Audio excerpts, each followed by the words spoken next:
딱딱한 종목 팟캐스트와 두 남자 쇼가 카카오톡을 통해 시청 및 애청자 여러분들과 만나게 되었습니다.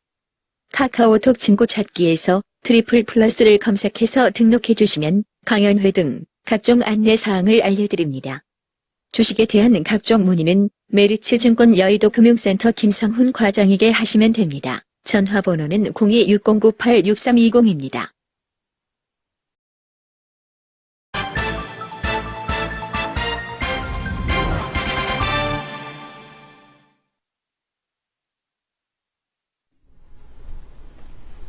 네, 안녕하십니까. 키움증권을 통해서 매일 오전 11시부터 90분간 우리 시청자분 찾아뵙고 있습니다. 마켓 11 시작합니다. 저는 이영희입니다. 네, 안녕하십니까. 이송환입니다. 이송환 대표 오늘 일찍 왔어요? 네. 뭘 일찍 와요? 늘 이 시간에 와요. 헐레벌떡 오고 지각도 가끔 하고 이런 분이 왜 이러시나? 지각은 여기 와서 처음 해봤죠. 오늘 차는 안 갖고 왔어? 네, 차를 안 갖고 왔습니다. 그렇죠. 차를 타고 다니다가 돈도 없는데 차까지 타고 다니다가 이제 나라의 재정까지 보탬이 되고. 항상 저는 나라를 걱정하는 우국충정에. 우국충정. 자주 내요? 7만 원 이런 거? 티켓을? 뭐 한 달에 한 번씩은 해줘야 되지 않나. 지난번에 부산 출장 갔다 올 때 자동차에도 한두 번 걸렸다는 첩보가 있던데. 네, 한 번 걸렸을 것 같습니다. 그래? 느낌이 쎄해요. 느낌이 쎄합니다. 그 자기 차가 아니니? 제 차였습니다. 자기 차였어? 네, 느낌이 쎄합니다. 자기 차로 네네, 갔다 왔어요? 네네, 멀리까지? 네네. 요즘 돈벌이가 되나 봐. 부산까지 좋은 차 타고 다니고. 아닙니다. 왜냐면 4명이 같이 타고 갔기 때문에. 4명? 4명이서. 예쁜 여자 있었잖아요, 예쁜 여자. 뭐 어쨌든 다 같이 갔기 때문에. 그래요? 하여튼 그런 얘기까지 했고요. 하여튼 시장이 오늘 좀 싸합니다, 한마디로요. 네. 예, 어떻게 왜 그런 거예요? 외국인 아주 재밌는 그 내용이 하나 있는데요. 네. 그러니까 외국인 매수가 계속 될까라는 아주 재밌는 보고서가 하나 있었습니다. 네. 잠시 후에 말씀을 드릴 텐데 네. 외국인 매수 일단 주춤거리니까 시장에 대한 쪽이 네. 외국인 매수만 없어도 일단은 시장에 대한 쪽이 좀 조정 나오는 시장이라고 보셔도 될 것 같고 네. 선물 쪽에서 매도가 만기약 가까이 지금 네. 만기약인가요? 아니면 네. 1조인가요? 네. 7,200계약이네요. 7,200계약 정도 매도가 나오고 있는데 네. 이런 흐름이 시장에서 조정을 좀 만들고 있다. 근데 뭐 어쨌든 조정을 좀 받아야 되는 자리에서 여러 가지 이슈들, 뭐 그리스라든가 네네. 아니면은 지금 나오고 있는 뭐 중국 관련 뭐 조정에 대한 내용이라든가 이런 네. 것들이 시장에서 조정에 대한 흐름을 좀 만들고 있다. 네. 이렇게 보여집니다. 울고 네. 싶은 자리에서 뺨 때려주는 현상들. 네. 그리고 뭐 계속해서 뭐 전전 이코노미스트 얘기했듯이 네. 지금 시장이 조정받을 때가 됐기 때문에 네. 전전 이코노미스트는 한국의 스티븐 마빈이었다. 예언이 정확하게 적중하고 있다. 바로 그분의 특집인데 네네. 오늘 바로 그걸 시작하죠. 뭐 딴 네네. 얘기 필요 없어. 자기가 얘기하는 소리 다 햇소리야 지금 보면요. 네. 햇소리는 끝나고 이제 진실된 뭐 진실의 목소리. 진실의 입을. 팩트와 진실. 그렇죠. 진실의 입을 네. 찾아가보는 시간. 바로 다음 코너 바로 시작하겠습니다.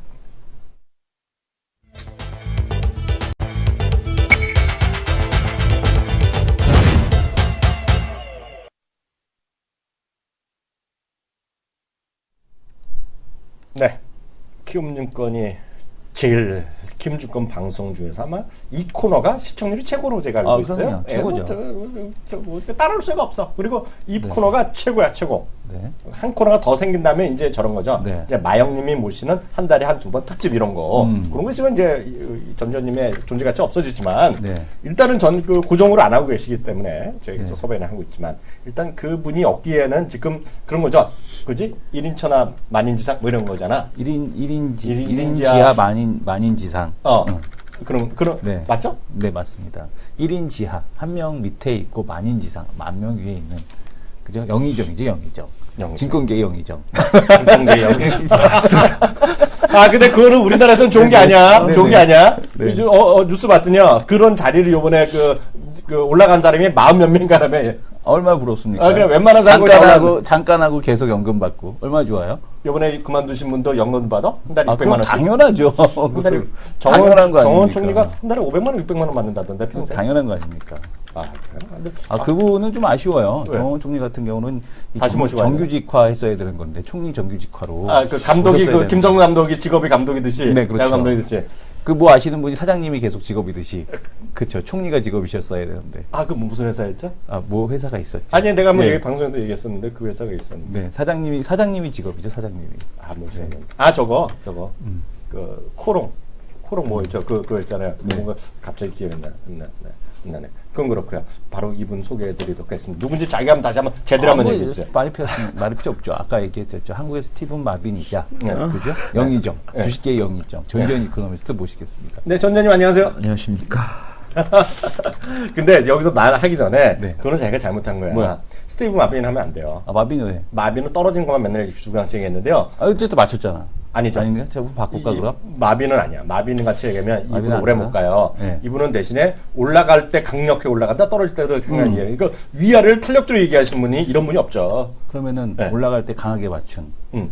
분과 마빈을 섞어서 이름을 또 하나 제조해야겠네. 그렇죠. 이름을 하나 만들겠습니다. 다음 주까지. 네. 전주현님 안녕하세요. 안녕하십니까. 예, 애기 다 있어갖고 어린이는 어떻게 보냈어요? 예, 뭐 즐겁게 보냈어요. 뭐 사줬어요, 애들? 예. 뭐 장난감 사주고, 뭐 어떤 거 사주셨어요? 네, 장난감. 뭐 변신 로봇 뭐 이런 거. 변신 로봇 어떤 거? 그 메가트론인가. 아, 메가트론이요? 아니면은 그 공룡 대- 이렇게. 아, 공룡에서 변신하는 거? 예, 예. 그거 얼마? 요즘 웬만한 게 10만 원이라면. 돈 해요. 10만 원 돈 좋았다 아닙니다. 갔다. 그게 되게 안타까운 게 네. 쇼티지가 나가지고 그렇죠. 어. 쇼티지입니다. 계속. 뭐 이제 마트 이런 데 가면 네. 한 뭐 7만 원 정도에 파는데 네. 이게 인터넷에 나오면 갑자기 10몇만 원이 네. 되더라고요. 그러니까 못 구해가지고. 근데 못 구해서? 저희는 마지막에 있는 거 하나 구해가지고. 그건 어디서 만드는 거야? 애가 둘인가요? 하나인가요? 아, 하나니까. 남자인가 봐. 그렇습니다. 자기는 뭐 사줬다 그랬지? 요요가 10만 원이면 세상이라면 지금. 네, 요요가 이게 한 2만 원에서 10만 원 사이 하기 때문에 네. 요요 사주고 네. 그다음에 이제 둘째는 또 이제 미니 특공대 네. 그 기존에 있던 변신 로봇은 다 갖고 있잖아요 집에. 네. 그러니까 이제 새로 나온 만화에 새로 나온 로봇. 아니, 그러면 변신 로봇 입던 거를 당장 근데 숨겨놨다가 그런 건 중요한 게 2년 후에 아니야. 다시 주면 새 거로 되는 거 아니야? 기억 안 나는 그런 건 중요한 게 아니야. 네. 그런 건 중요한 게 아니라 애가 이제 둘 셋이 되면 네. 문제는 뭐냐면 집으로 돌아가는 게 아니라 집으로 출근하는 거죠. 네. 저는 이제 출근하고 다시 이제 일을 하는 게 편해. 집에 가는 게 출근하는 거야. 출근하는 마음으로 집에 가는 거지. 아, 나의 잡이구나. 근데 두 명 다를 향해서 내가 하고 싶은 말이 있어. 네. 언제 키우니? 그러니까 언제 키워? 언제? 부러울 뿐이죠. 언제 키워? 이것들. 나도 애들이 벌써 대학교 갔으면 좋겠다. 전전님. 예. 전전님을 바라보는 사람들의 워낙 추종자들이 워낙 많이 늘어나고 있어요. 지금 시장 단적으로 시장부터 얘기해 보죠. 코스피 코스닥 오늘 나름 6% 조정인데요. 지금의 조정이면 어떻게 보세요? 주식시장 투자 전략은 어떻게 보면 굉장히 간단하게 요약할 수 있습니다. 네. 오를 때 팔아야 될까 사야 될까, 내릴 때 팔아야 될까 사야 될까 이 두 가지밖에 없다고 볼 수도 있습니다. 그러니까 지금 내리고 있잖아요. 사냐 파냐 딱 두 개밖에 없잖아요. 지금 늘 그렇지만. 2009년의 최고의 투자 전략은 복잡한 게 아니었습니다. 그냥 천 밑에서 사자가 저희들 주장이었고요. 네. 지금까지 계속 이제 빠지면 사는 그런 시장이었다 그러면 네. 뭐 단기적으로나마 지금은 팔아야 될 조정입니다. 팔아야 되죠. 시작한다고 이제 말씀을 드렸는데 일단은 현상부터 말씀을 드리겠습니다. 네. 쉬시는 동안 이게 글로벌 금융시장이 얘기를 또 많이 해줬습니다. 중국이 빠진 거는 별로 상관이 없습니다. 저번에 물어보고 싶었는데. 예. 저번에 말씀드렸지만 중국 주시장 시킬 때 중국 정부가 이 시장을 올리는 이유가 기본적으로 국유자산을 민간한테 넘기고 외국인을 유입시키고 이런 거기 때문에 기본적으로 궁극적으로 IPO의 목적이 있기 때문에 시장을 약간 식히고 싶을 때는 IPO 카드를 쓰는데 이번에 IPO 카드를 시킨 겁니다. 네. 그리고 중국 때문에 문제가 없는 거는 비철 가격에서도 드러나고 있죠. 비철 네. 가격 거꾸로 올라가고 있습니다. HSBC PMI가 기본적으로 중소형 기업의 비중이 높기 때문에 유동성 상황이 굉장히 민감한데 이게 또 빠졌습니다. 중국 정부가 주식시장을 기본적으로 부스팅하는 그런 행동을 멈추지는 않을 거다. 잠깐 시키려는 거다. 그러면 이제 중국의 조정은 기본적으로 조정이 나오면 사는 조정이라고 볼 수가 있습니다. 네. 이거를 문제는 시장이 다 알고 있다는 거죠. 그렇기 때문에 그리고 이게 글로벌 경기랑은 상관이 없다는 건 비철 가격에서 나타나고 있습니다. 사실 중국은 별로 문제가 아닙니다. 문제는 글로벌 경제를 이제 메인스트림, 실물 경제 측면에서 보면 중국의 영향이 굉장히 크죠. 미국이랑 결국 중국 두 개밖에 없습니다. 근데 글로벌 유동성, 금융시장, 유동성을 공급하는 측면에서 보면 미국이랑 그 다음에 유럽, 그다음에 일본 이 세 군데가 중요합니다.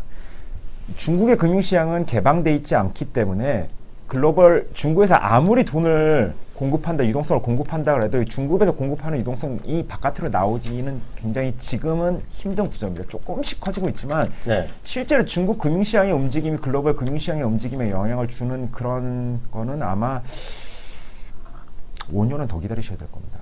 5년. 그냥 중국은 글로벌 경제에 미치는 영향력이 제일 중요하다고 보시면 되고요. 네.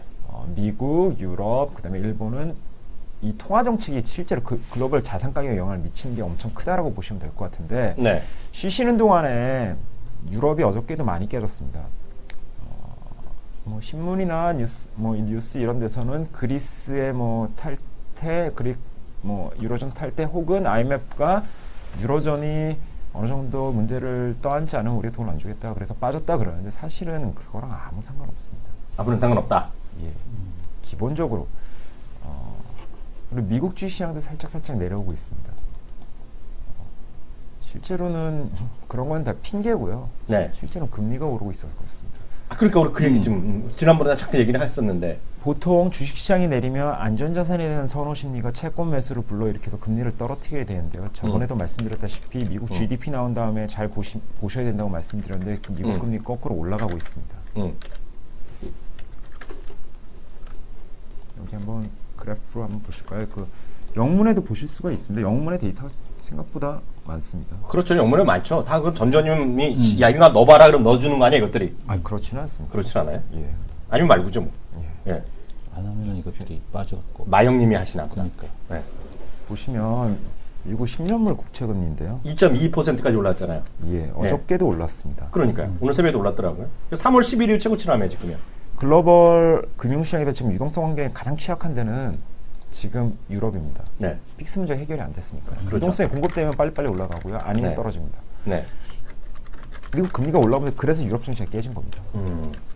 미국 주식시장의 어저께 조정은 무엇이었냐면 사실은 이 금리 때문입니다. 모닝레터 한번 제가 한번 여기 잠깐 한번 띄워놓겠습니다. 왜냐하면 지금 이게 나오는 걸 그냥 말씀드려도 상관은 없는데 네. 아침에 이제 시작하기 전에 당분간 모닝레터에서 주시에서 보셔야 될 부분들을 한번 도움이 되실까 해서 한번 말씀드리겠습니다. 현상인데요. 모닝레터는 그 전전님 매일 써요? 아니, 저는 이제 안 쓰고요. 아래 것이? 아래 것이 아니라 그 천연권? 밑에 이제 저희 투자연락 팀에서 이제 다른 고생하시는 분들이 천연권이?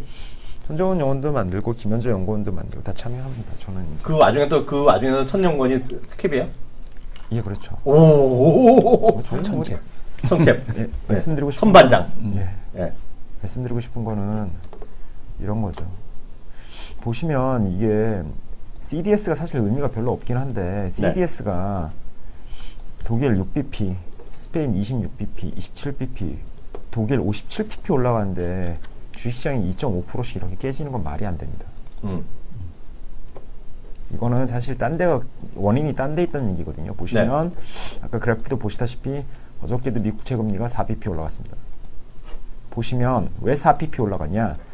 제가 그때 이제 월보에도 적어놨지만 미국 1사분기 경기 둔화는 기본적으로 세 가지 이유 때문에 존재한다. 첫 번째, 미국 금리가 작년에 올라갔는데 미국 주택시장이 여기에 적응하는 과정이 하나 필요하다. 두 번째, 글로벌 수요가 약한 가운데 달러가 강세갔기 때문에 미국 제조업 경기가 약간 슬로우해질 거다. 세 번째, 일시적인 경기, 그러니까 한파 때문에 그렇다. 지금 주택 경기가 다시 올라오고 있습니다.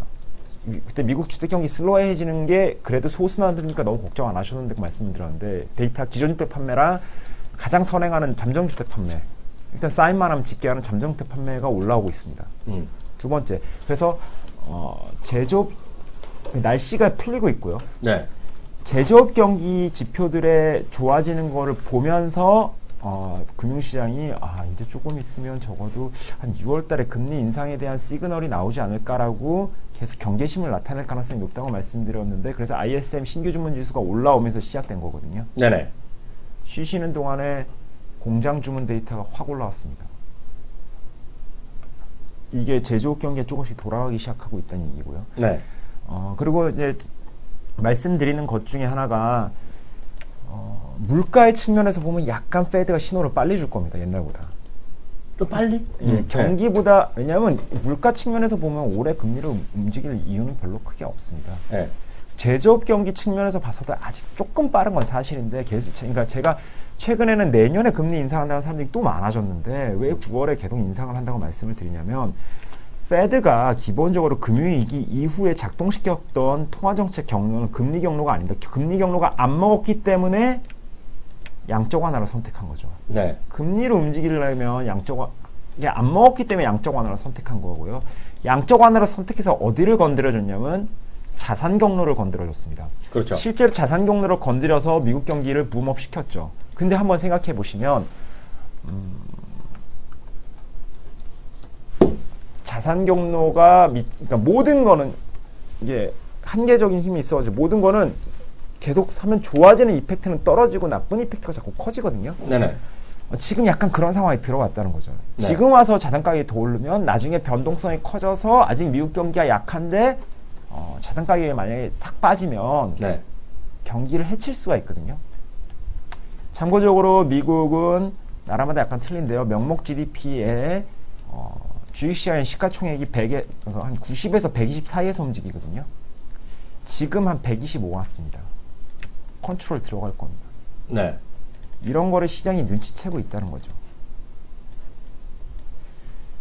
이런 것들이 금융시장에 반영된다는 거죠. 근데 어저께 미국 시장 조정도 사실은 이것 때문인데요. 지금 왜 모닝레터를 띄워놓고 이 말씀을 드렸냐면 여기를 보셔야 됩니다. 미국 업종별 S&P 500 이제 퍼포먼스를 매일 이제 어저께 보시면 통신이랑 유틸리티가 빠졌다는 주식시장이 빠진데 이게 제일 많이 빠졌다는 게 굉장히 의미가 있습니다. 네. 이게 대표적으로 맷집이 강한 섹터들인데 주식시장이 빠진데 이게 제일 많이 빠졌다. 이건 뭐냐? 보시면 어저께만 그런 게 아니고 5일 전부터 미국 주식시장이 빠지는데 이상하게 통신, 유틸리티가 제일 아픕니다. 네. 이거 뭘까요? 이게 금리 때문에 그렇습니다. 아, 이게 배당 매력이 있는 섹터들이거든요. 그렇죠. 금리가 오르면 배당 매력이 있는 섹터들은 힘을 잘 못 씁니다. 한번 일전에 말씀드렸는데 성장주랑 배당주는 같이 갑니다. 배당주가 깨지는 거죠 지금. 그러네요. 그런 네. 다음에 이제 그 다음에 잘 보셔야 되는 거는 나스닥 바이오테크 지수나 아니면 아멕스 바이오테크 지수 같은 거 이런 걸 잘 보셔야 됩니다. 네. 제가 만약에 글로벌 펀드 매니저라면 네. 배당주를 비중을 축소하고요. 네. 좀 공격적이라 그러면 나스닥 바이오에다 숏을 걸고 미 국채에다 숏을 걸고 금융주 조금 미국 금융주 조금 사놓는 이런 플레이들 보시면 이게 미국 금융주가 뭐 어저께 뭐 그리스 문제 때문이라 그랬다면 글로벌 네. 금융주가 아팠어야 되는데 금융주는 지금 올라오고 있습니다. 그러니까요. 금리 때문에 지금 글로벌 금융시장의 변동성은 기본적으로 금리 때문에 온다고. 제조업 경기 데이터가 한두 달 더 좋게 나오면 이런 플레이가 더 강해질 거고요. 네.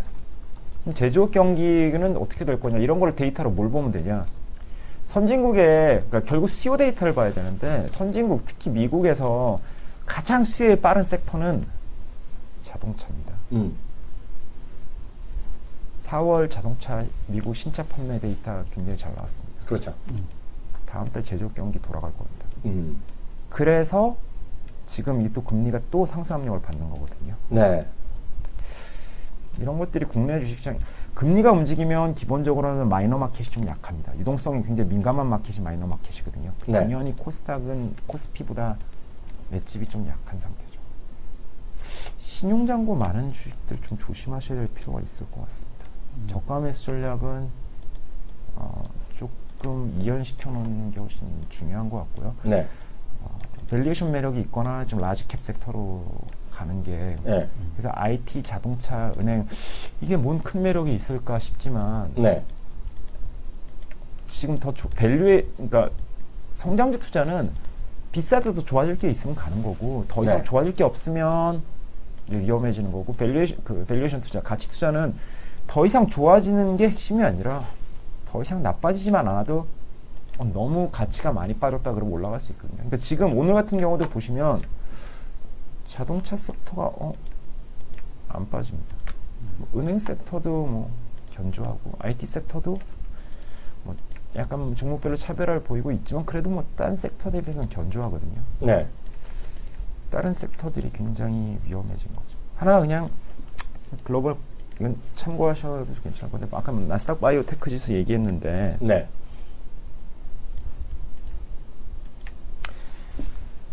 애플이랑 약간 비슷한 현상인데요.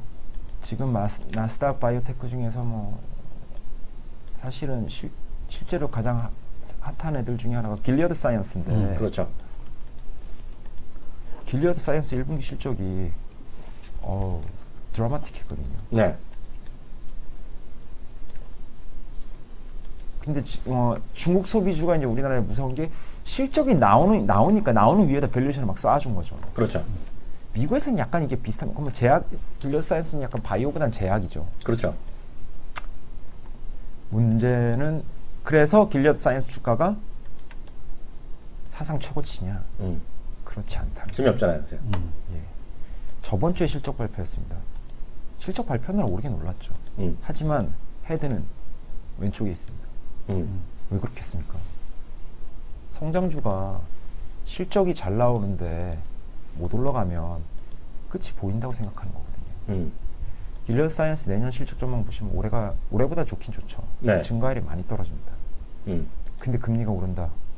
물론 제가 지금 말씀드리는 조정의 폭이 과거에 뭐 코스닥 버블 아니면 바이오 버블 이런 것처럼 많이 부러진다고 말씀드리는 건 아닙니다. 네. 왜냐하면 이게 재밌는 게 미국 나스닥 바이오도 실적이 나오는데 사람들이 그로스가 더 점화되기는 힘들다 해서 모멘텀 측면에서 숏을 걸 수가 있는데 이게 역설적으로 보면 실적이 나와가지고 미국 나스닥 바이오가 그렇게 생각보다 안 비쌉니다. 이게. 네.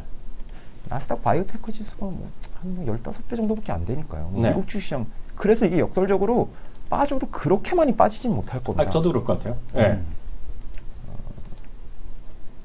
그쵸. 근데 거꾸로 실적에 밑받침이 없는 애들은 올라갈 때도 리밋이 없던 애들은 그런 거랑 다르죠. 밀면 세게 밀릴 수 있습니다. 그걸 계속 말씀드려요. 조정이 오면 저번에도 한번 말씀드렸지만 처음에 조정이 세게 오면요 굉장히 무섭습니다. 근데 이건 며칠 지나서 이거를 다시 돌려놓으면요 네. 이렇게 봅니다. 한 번 다시 변동성이 또 옵니다. 이거는 어떻게 되는지 좀 봐야겠는데 이럽니다.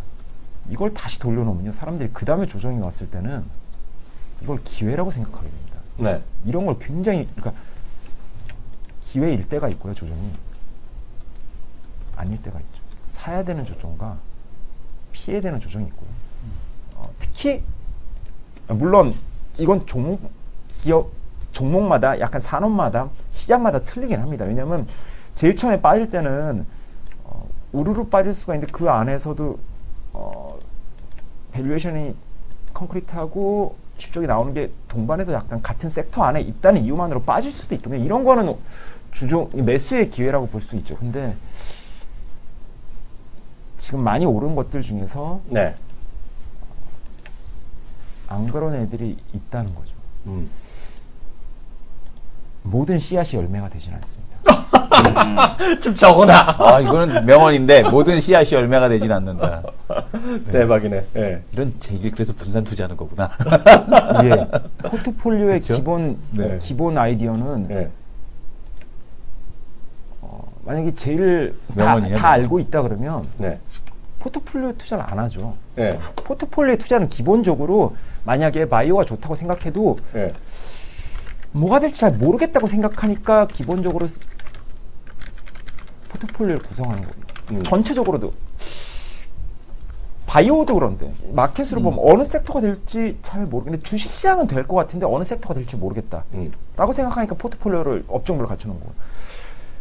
글로벌 주식시장은 될 것 같은데 어느 나라가 잘 될지 모르겠다고 생각하니까 주식을 포션을 갖고 있는데 다시 국가를 갖고 있는 거고 자산 가격이 올라갈 것 같은데 어떤 자산 가격이 제일 많이 오를지 모르겠다고 생각하니까 연기금이나 보험사들은 포트폴리오를 더 확대하는 거고 기본적으로 포트폴리오는 모르기 때문에 만들어 놓는 거고 그렇죠. 돈이 많아서도 만들어 놓긴 하지만 돈이 많은데 모르는 거를 너무 용감할 수 없기 때문에 모든 씨앗이 열매가 되는 건 아니기 때문에 그래서 이게 지금 약간 조심하시는 게. 그 열매 얘기는 정말 맞는 것 같아요. 제가 약간 딴 얘기 해드리면 깜짝 놀랐어요. 그 백소 있잖아요, 백소. 네. 그 뉴스 혹시 보셨는지 모르겠는데요. 저는 딴 거 말고 그 갑자기 무슨 내용인가 봤거든요. 충북 제천 충북 아니에요? 맞아요. 그 충북 제천시에서 백소 이렇게 권장을 했대요.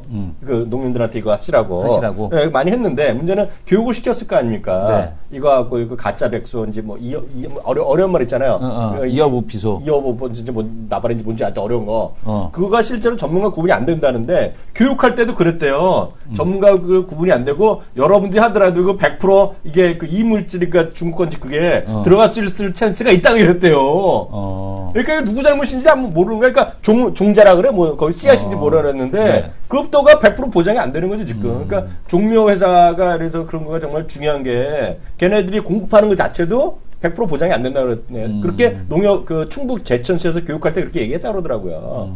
그러니까 정말 황당한 거죠. 그 농사하시는 분요. 큰일 났어 지금요 세상이요. 그 주식도 주식이죠. 그거 큰일 난 것 같아요. 그러니까 근데 그게 같은 얘기죠. 모든 씨앗이 열매에 맺지 않는데 백소는 모든 100%가 백소가 아닐 수 있다는 걸 처음부터 알았다는 거죠. 그게 문제 아니겠죠? 그렇죠. 네. 제천시에서 그렇게 얘기했다니까. 제가 만든 얘기가 아니라. 네. 네. 그래. 계속해 주세요. 예. 그래서 사실은 저는 맨날 똑같은 얘기해서 약간 죄송스럽긴 한데 네. 연초에 말씀드렸던 그냥 이게 그러니까 이렇게 해서 5월, 6월, 6월부터가 아니라 이제 5월부터 약간 중순부터 이제 좀 빨리 온 거죠. 우리 생각보다 좀 빨리 왔어요. 그 왜냐하면 그 말씀하신 거가 미국의 금리가 조금 한 보름 한 달 정도 일찍 오른 거예요. 지금 그게요. 그러니까 이게 문제는 뭐냐면 그냥 페드는 6월에 얘기할 건데 네. 글로벌 자산 가격이 미리 반영하는 거죠. 좀 빨리 오른 면이 있어가지고 네. 그리고 페드가 이제 어떤 분들이 이렇게 얘기합니다. 그런데 페드가 뭐 좀 내년에 하면 안 될까라고 이제 하면 제가 거꾸로 이렇게 그 어떤 분이 도대체 어느 증권사야 그렇게 잘못 보고 있는 애들이. 찰스 에반스 이런 놈들이지 뭐. 그냥 클라이언트들이랑 의견 네. 나누는 거예요. 어떤 무식한 클라이언트가 또 그런 소리를 해요? 찰스 에반스, 찰스 제가 맞는 에반스, 것도 시카고 여는 서로 다른 증권사 누구야? 도대체 맨날 틀린 소리 하는 증권사 누구니 그거? 페드 위원들. 아니, 그게 무식한 놈들이 아주 그냥. 그게 아닌데 서로 다른 생각들을 이제 네. 그냥 얘기하는 그런 건데요.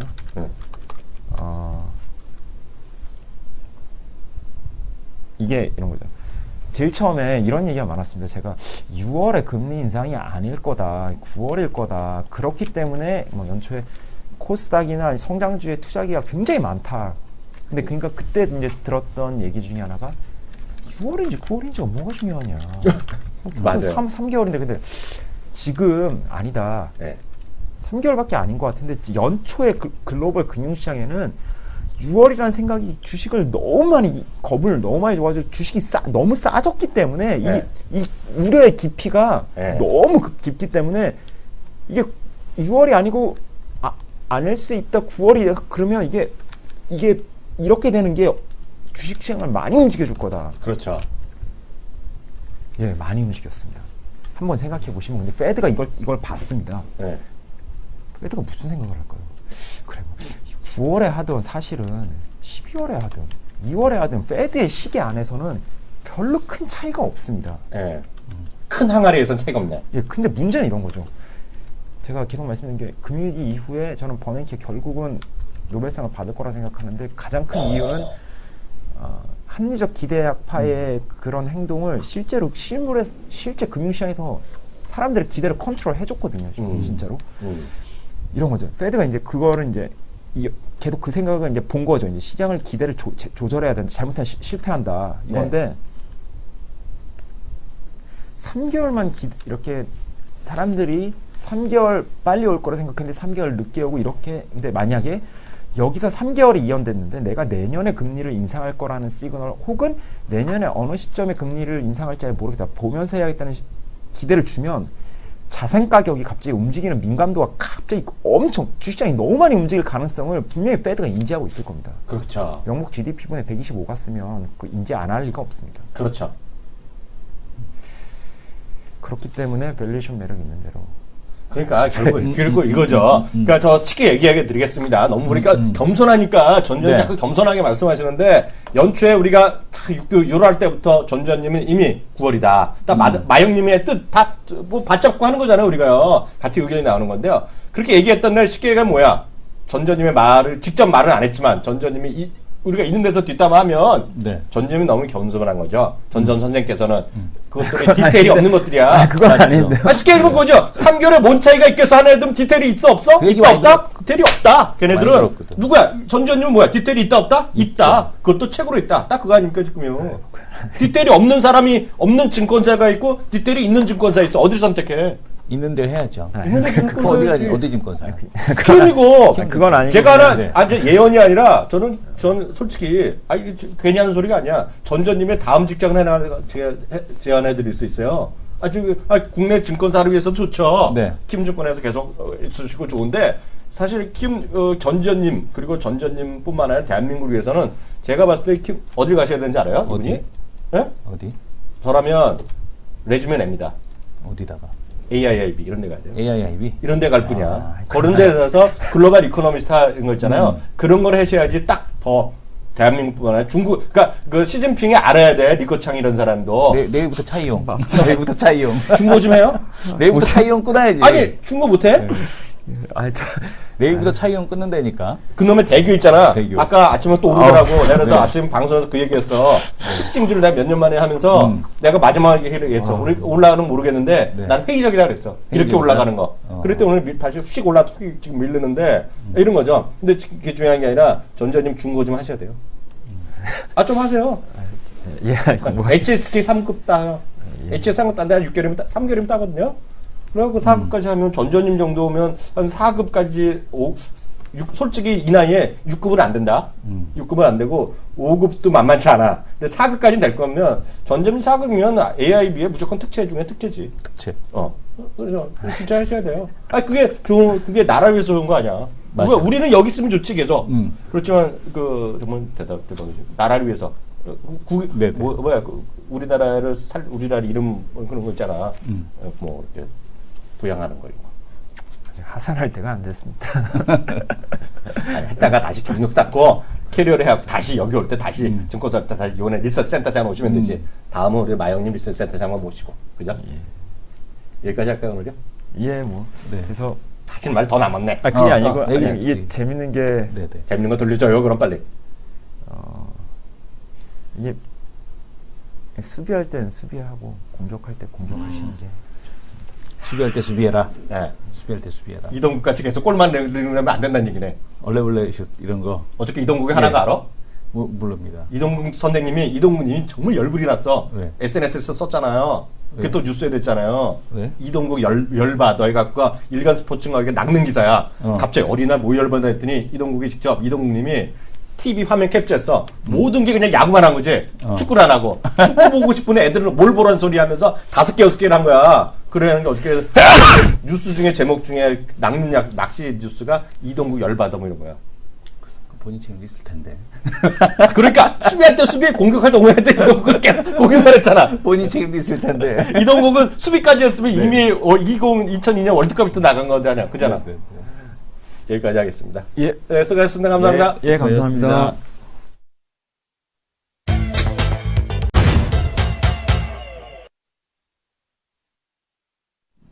네, 이슈 돌질 겁니다. 전전님 얘기하면서 이제 많은 결론이 이미 났어요. 네. 수요일 날 같은 날은 우리의 의견이 필요가 없어. 그냥 전전님 말이 처음부터 오늘 딱 내기했잖아. 수비할 때 공격할 때. 어떤 분이 늦게 오신 분은 이런 얘기 하는데 그래서 이 조정을 어떻게 하라는 거예요? 늦게 오신 분이 이렇게 아까 쓰셨는데요. 다시 들으시면 됩니다. VOD 뭐 팟빵이 됐건 여기 됐건 아마 여기 자체적으로 VOD 있잖아요. 어디 빤스 있고 네. 그 철진한 옷 입고 다니면 안 된다는 얘기죠. 뭔 소리야? 지금 이제 여름이 다가오는데 계속 겨울에 투 입고 다니면 덥잖아요. 그죠? 그러니까 제대로 이제 그 여름을 맞이할 준비를 해라. 특히 하여튼 수요일 날은 늦게 오시면 안 돼. 늦게 오시면 손해나. 늦게 오시면 네. 손해죠. 네. 수요일은 일찍부터 와갖고 최소한 한 5분 전부터는 와갖고 듣고 계셔야 돼요. 심지어 수요일 날은 우리 이승훈 대표도 일찍 와요. 네네. 맞습니다. 그잖아요. 심지어 저도 일찍 옵니다. 네, 이 시절도 짚고 가겠는데요. 앞서 얘기하고 싶은데 요 시간대 한다 그랬잖아요. 외국인의 시총 비중 주식, 시총 상위 주식 비중 축소의 진실. 축소의 진실. 그게 핵심이야, 지금. 이게 지금 보게 되면 왜 삼성전자 이렇게 떨어지? 이런 게 궁금하잖아. 전전 이코노미스트 그 키움증권에는 이제 잽이 안 되는 아주 그 증권사가 하나 있죠. 골드만 이런데. 예, 미래에셋 이런 애들. 네. 미래에셋 이런 데서 이제 얘기가 나온 건데 네. 요 분석이 되게 의외로 흥미로웠어요. 제가 이렇게 그 키움도 아닌데? 키움도 아님에도 불구하고 네. 읽은 것 중에서는 이제 가장 요거는 좀 의미가 있다라는 생각이었는데, 그러니까 외국인이 1월 달부터 시작해서 지금 4월 말까지 네. 약 8조 원이 넘는 주식을 샀더라. 네. 근데 왜 그리고 화면이 이렇게 뿌옇고 안 보여. 그래서 지금 이제 왜 그럼에도 불구하고 네. 시장에서 시가총액이 줄었을까? 외국인의 시가총액이 오히려 줄었대요. 지금 소폭. 아, 그래요? 예, 그러니까 우리가 이제 생각할 때는 야, 외국인 시가총액 비중에 대한 쪽이 많이 늘었겠구나 이런 생각을 하는데 오히려 줄었답니다. 그래서 외국인의 시가총액이 줄었다는 게 뭐예요? 그러니까 시가총액 비중이 오히려 줄었대요. 그러니까 8조 원을 샀음에도 불구하고 8조 원만큼 늘어나야 될 거 아니야. 네. 0. 몇 프로라도 1%라도. 그러니까 지금 1,200조라고 치게 되면 개인이 많이 샀다는 얘기야, 그럼? 최소한 0.8% 늘어나야 그 돼요. 얘기를 하는 거야? 아니, 개인이나 아니. 기관이 상대로 늘어났다는 얘기야? 아니. 그 0.8%가 오히려 늘어났어야 되는데 네. 왜 지금 이렇게 줄었을까에 대한 쪽 원인을 살펴봤더니 그 원인에 대한 쪽이 지금 첫 번째 이 쇼커버링에 있더라. 화면 준비됐어요? 이겁니다. 네네. 이제 지금 화면 좀 잡아주세요, 우리. 그러니까 지금 네. 보게 되면은 네. 0.8%가 늘어야 되는 거잖아요. 1,200조에서 8조 샀으니까. 근데 그렇죠. 0.3%가 하락했답니다. 왜 그런 거야? 오히려. 왜 그러니까 그런 거야? 이런 기현상 9조 원 가까이 순매수하는 동안 외국인의 보유총이 오히려 감소했다. 네. 그러니까 그 배경으로는 첫 번째가 여기 나오죠. 쇼커버링에 대한 가능성에 대한 얘기가 나오고 있고요. 네. 그다음에 액티브 펀드의 매수 부재. 음. 그러니까 계속해서 패시브 펀드로 들어왔다는 얘기죠. 액티브는 내가 이제 시장 대비해서 추가 수익률을 추구하는 펀드고, 네. 패시브는 이제 시장 수익률만큼만 추구하는 거죠. 네네. 근데 패시브 같은 경우는 지금 보게 되면 들어오면 뭐 좋은 게 아니라 그러니까 네. 시가총액 순서대로 네. 자산을 배분한다는 겁니다. 그래서 외국인 저가 매수의 대응이 네. 의심되고 있다라는 얘기를 하고 있습니다. 네. 한 주간에서 신흥국 패시브 자금에 대한 유입이 둔화가 관찰되고 있는데 네. 원화 강세 속도가 가파라질 경우 네. 외국인 액티브 민감도는 높아질 수밖에 없다 이런 네. 얘기하고 있어서 원화 강세가 여기서 더 들어오게 되면 네. 외국인에 대한 주식 매수는 상당히 제한적일 것이다. 네. 이런 얘기를 지금 하고 있는 겁니다. 네. 그래서 지금 보게 되면 쇼커버링에 대한 쪽을 보게 되면 대차장고가 네. 2월부터 지금 보게 되면 3월 중순까지 3,300만 주가 감소했고요. 네네. 2월부터 3월 중순까지 대차장고가 3,300만 주, 4월 초부터 24일까지 2,700만 주가 감소하는 모습을 보여줬다라고 합니다. 네. 근데 과연 이것만으로 그 외국인 시가총액이 줄었을까? 그러니까 쇼커버링을 했으니까 매수가 아니기 때문에 시가총액이 줄어들었다는 얘기예요. 근데 네. 사실 이것만으로 설명하기는 좀 부족하다. 네. 그래서 지금 봤더니 네. 외국인이 지금 보게 되면은 주식을 사는데 패시브 자금으로만 들어오고 있기 때문에 네. 지금 그 액티브 외국인의 매수가 부족하다. 네. 그러니까 전혀 이제 뭐가 더 좋아서 삼성 야 이거 실적 좋은데 그래서 실적으로 베팅하는 시장이 아니라는 얘기예요. 네. 단순하게 그냥 한국 시장은 사야 되겠고 네. 한국에 대한 비중은 워낙 많이 줄여놨었고 그동안에 박스권으로 봤었는데 야 박스권 돌파네? 그럼 한국 좀 더 사야겠는데? 라는 생각으로 그냥 들어왔다는 얘기죠. 그래서 네네.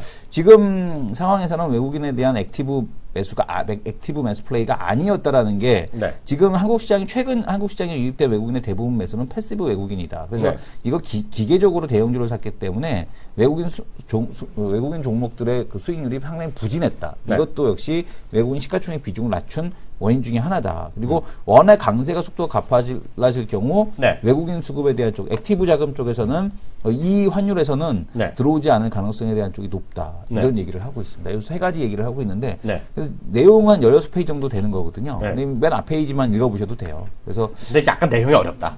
내용은 어려운데 네. 상당히 의미 있는 보고서입니다. 저도 이제 되게 궁금했거든요. 이게 네. 왜 외국인이 들어오는데 이렇게 별 그렇게 반응이 시장에서 없지? 라는 네. 생각을 했었는데 아마 이 보고서가 어느 정도 좀 해답이 되지 않을까 네. 이렇게 보여집니다. 하나 더 얘기해보자. 요즘 보면 다들 시장 하여튼 조정 보이더라도 많이 올라갔다 조정 보이는 게 대부분의 시장이잖아요. 물론 안 그런 것도 그리고 있지만요. 이걸 하나 물어봤어야 되는데 전지현 이코노미스트한테 이걸 못 물어봤네. 뭐야? 이거 지금 보게 되면은 이주열 한국은행 총재가 네. 이런 얘기를 했어요. 뭐요? 전지현 이코노미스트한테 혼나야 될 것 같아. 뭐? 이주열 총재님이. 뭐요? 미국 금리 인상에도 한국은 기준 금리를 낮출 수 있다. 네. 라는 얘기를 했습니다. 그건 어려우니까 나중에. 이거는 되게 의미가 있는 건데요. 네. 그러니까 지금 이제 그동안에 이주열 총재가 했던 발언을 보게 되면은 늘 그거였거든요. 야, 미국 금리 인상하면 우리도 어쩔 수 없이 해야 되는데 무슨 금리를 낮추냐, 그동안에. 이런 논리였단 말이에요. 근데 지금 이 논리를 손바닥 뒤집듯이 뒤집었다는 얘기거든요. 아니 그러니까 그거는 우리가 아무리 얘기할지는 모르지 높은 분들의 그쵸. 뜻은 우리가 이해할 수가 없어. 그러니까 이거를 그럼- 우리나라 지금 외교도 말이야 중국이랑 미국이랑 일본 사이에서 X했다고 얘기하는데 우리나라 외교부 장관만은 좋다 그러잖아. 네. 그러니까 우리가 생각하는 거 우린 그런 생각을 못하니까 여기서 이러고 있는 거지. 근데 여기서 보게 되면은 한중일 재무장관 중앙은행 총재회의에 참석해서 기자간담회에서 이런 얘기를 했다는 건데 네. 이거는 뭐냐 두 가지로 우리가 추정을 해볼 수가 있다는 얘기죠. 미국 금리 인상에 대한 시기가 네. 전전 이코노미스트 얘기하고는 달리 네. 더 늦어질 경우에 대한 쪽. 그리고 네. 하나는 뭐냐면은 전전 이코노미스트 얘기대로 9월달에 인상을 하는데 네.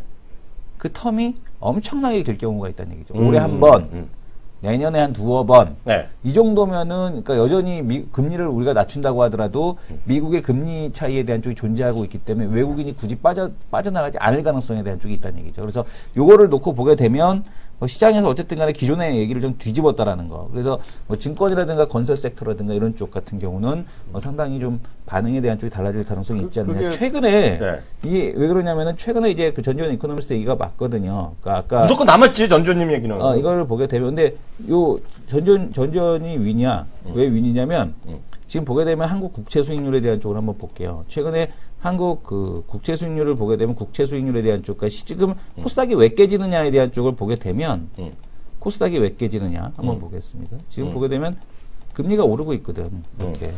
그렇지 않습니까? 네. 오늘도 또 그렇지 오늘 5월 6일이죠. 아직 그 금리 발표가 아직 반영이 돼야 되는데 이렇게 오르고 있거든요. 네. 그러니까 이게 금리가 오른다라는 걸 시장에서 이미 반영을 하고 있다라는 겁니다. 네. 근데 이제 요게 다시 한번 밑으로 이제 빠지게 되면 네. 시장은 좀 안정을 찾을 수 있겠죠. 어쨌든 요 뉴스에 대한 쪽이 가지고 있는 함이 상당히 좀 그게 크다라고 아마 보셔야 될 것 그거랑 같습니다. 그 엮이는 네. 뭐 똑같지 않지만 그 최경환 부총리 이런 얘기 저도 좀 약간 뜨한 생각을 했었던 건데 지난 요즘 노는 시간에 잠깐 본 뉴스가 그런 게 있더라고요. 지금 이제 그게 아마 그런 거예요. 그렇게 되면 달러의 어떤 유입이 워낙 많이 그러니까 그 유출에 대한 걱정이 없다는 거랑 마찬가지인데 지금 최경환 부총리는 지금 우리나라는 외국인 돈이 너무 많이 들어서 문제라거든요. 그게 네. 왜 그러냐면 이제 첫 번째 외국인 돈이 들어오는 게 아니라 경상수지 흑자가 지금 네. 사실 1분기에 국내에서 경상수지 흑자가 난다는 게 거의 말이 안 되는 거죠. 네. 왜냐하면 그동안 1분기는 이제 수출의 비수기지 않습니까? 네네. 수출의 대표적인 비수기거든요. IT 네. 제품이 안 팔리는 구간이란 말이에요. 네. 2분기부터 시작해서 본격적으로 판매가 되고 1분기 지금 보게 되면 해운 물동량에 대한 쪽도 보게 되면 그 마이너스 구간이고 이제 4월 달부터 본격적으로 이제 증가를 해서 이제 늘어나는 시기이기 때문에 네. 사실 1분기에 이 경상수지 흑자가 날 수 없는 구조인데도 불구하고 네. 경상수지 흑자 규모가 지금 어마어마하게 나고 있지 않습니까? 그렇죠. 유가 하락 때문에. 네. 그러니까 이것 때문에 계속해서 이제 그 경상수지 흑자가 늘어나기 때문에 환율은 약해지긴 상당히 어려운 구간이지 않나 이렇게 보여집니다. 하나만 더 간단히 더 보겠습니다. 아까 그 얘기하려는데 약간 좀 늦어졌는데요. 오늘 보면 시장은 웬만한 주식은 하여튼 올라갔다 떨어졌잖아요. 계속 떨어진 주식 있어요? 매출은? 아니요. 다음이랑 네이버잖아요. 네. 최근에 보면 하여튼 올해 들어서 네이버? 조금이라도 올랐다 떨어졌잖아요. 많이 올라갔다. 근데 이거 계속 떨어지고 연중 최저 수준인 거는 두 개 다. 뭐 오늘 네이버 반등하고 있지만 네이버에 대한 시각을 한번 그 뉴스에 나온 거 한번 정리해 주세요. 네. 예. 네이버에 대한 이제 두 가지 시각에 대한 쪽이 지금 네. 존재를 하고 있는데요. 네. 네이버를 한번 보겠습니다. 예. 자, 이제 한번 보겠습니다. 예. 그 화면 좀 잡아주세요. 이성원 대표 화면요.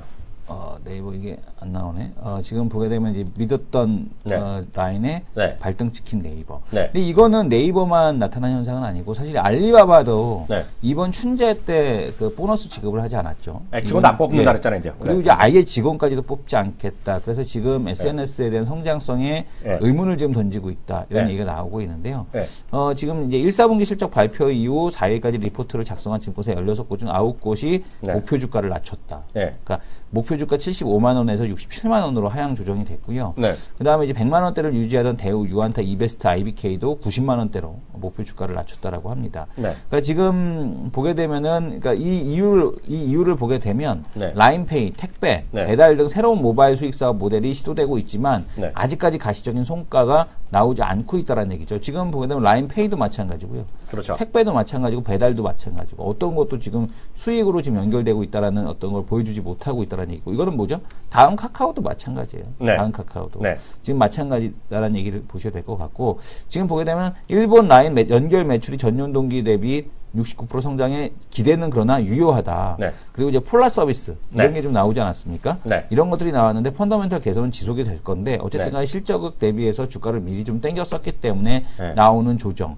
네. 그다음에 이제 이거를 증명을 해줘야겠죠. 네. 오토 비즈니스가 정말 돈이 된다라는 네. 걸 좀 보여줘야 되는데 네. 그건 뭐 다음이 됐던 네이버가 됐던 어느 쪽이 한쪽이 먼저 보여줘야 돼요. 네. 그러면은 얘네는 안 보여줘도 상관없이 올라간다는 얘기거든요. 왜? 네. 다음이 하면 네이버도 하니까. 네. 그래서 다음 같은 경우가 지금 뭐 인터넷 뱅킹이 됐건 아니면은 뭐 결제가 됐던 택시가 됐건 뭐 다음 대리운전이 됐던 뭐가 네. 됐던 간에 어쨌든 그걸 보여줘야 된다. 최근에 택시 타면요. 택시 기사분들이 그 다음 택시 그 카카오톡 택시 그거를 다 깔고 계시더라고요. 그래서 카카오 택시 그 신호가 오면 딱 한 번씩 보시더라고. 하나 그 핸들 어떤 분들은 네. 핸들에 다운데 딱 붙여놨어. 그러니까 신기하네. 근데 그 얘기 나오는데 지금 일부인데 저는 저 거기에 다 뭐 동의하는데 결론부터 다시 한번 말씀드리면 제 생각인데 이건 틀리면 제가 혼나는 건데요. 저는 그 지금 시장이 다음 저는 네이버 엄청 좋게 얘기했잖아요. 작년에 우리가요. 그래서 100만 원 간다 안 간다 얘기했는데 작년 가보다 안 될 것 같다 얘기했고 뭐 했잖아요. 네네. 근데 뭐 그게 왜 그러냐?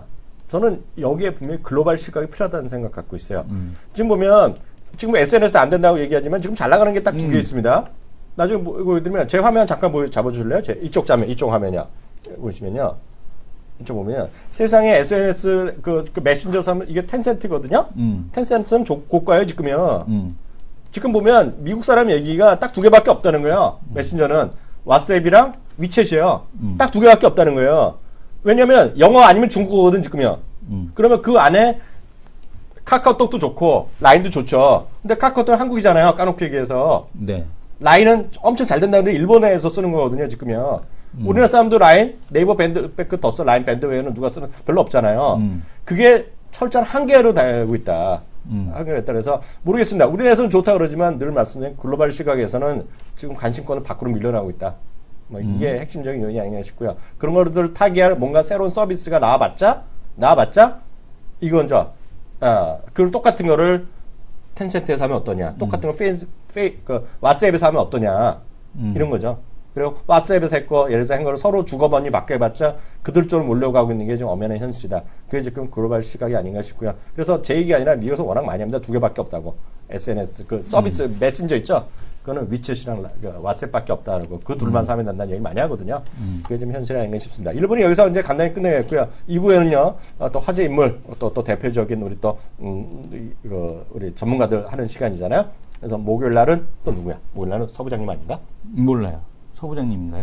네. 네. 서 부장님 모시고 하는 시간 갖도록 하겠습니다. 2부에 뵙겠습니다.